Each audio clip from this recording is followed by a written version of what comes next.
the big reveal. Shona has a beautiful backyard now. There are a lot of stones, but also a lot of plants that you've incorporated because you still want that green in there. So you've brought the sort of a selection of plants that you've got in her backyard. Some of them. Some of them that work for her backyard. Exactly, but these are some of the biggest mistake plants that people put in their homes at any given time. Ah. And these are the ones that I have to rip out all the time. Okay, so did you use these in Shona's backyard? For example, I used this beautiful Japanese maple. Isn't that gorgeous? People love these, and they're stunning plants. Yeah, they're gorgeous. But do you see the shape of the branches? Yes. It's called a waterfall variety, so it kind of cascades out. But what do you think happens as this tree grows?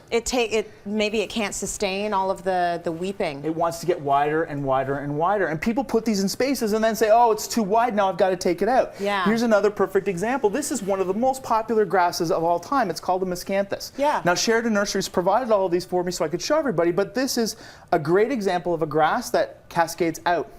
This grass gets 6 feet wide. Really? People put this into their home and it cascades out. It's not down here that's 6 feet, it's all the space up here. Okay. Okay. Another perfect example are evergreens. And people, I'm going to pull this one up here so you can see.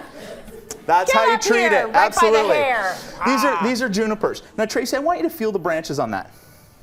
They feel soft. They feel soft until you rub them like this. Then they actually stab you. They really junipers kind of hurt. Junipers are prickly. In fact, I'm allergic to junipers. But look at the branching habit. Should I just take this out of here right now? No, this is fun. We're proving a point. Okay, Look at you lifting that in the pipe. She just wanted to show off the muscles. You know. This is a perfect example. Look at the branching habit of this. Yeah. It's cascading out again. So we now know that this is a tree that's going to get wide in your space. So are you saying don't use them, or are you saying use them if you have enough space, enough width for them? Calculate for the width. People always forget about that. They think about height and they never think width. This is a better example. Now this is a U.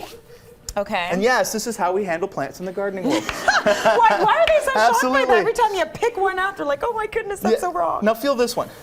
Much softer. This is very nice. It's a U, but what's different about this is you can see the branches are growing vertical. Yes. So this is still going to give you the depth and the strength of bush that you're looking for, but it's going to go upright instead of wide. And that's what you're looking for. One more, and I'm just going to pull it in really quick. Sure. This is my personal pet peeve of all the plants out there. I thought you were going to say your personal favorite. No. Now this is a weeping willow, but mulberries are a perfect example. You know how the branches cascade down? Yeah. They get really wide, and then people chop them off at the bottom. Yeah. Don't do that. If you're going to put a tree like this in, give it at least 6 feet.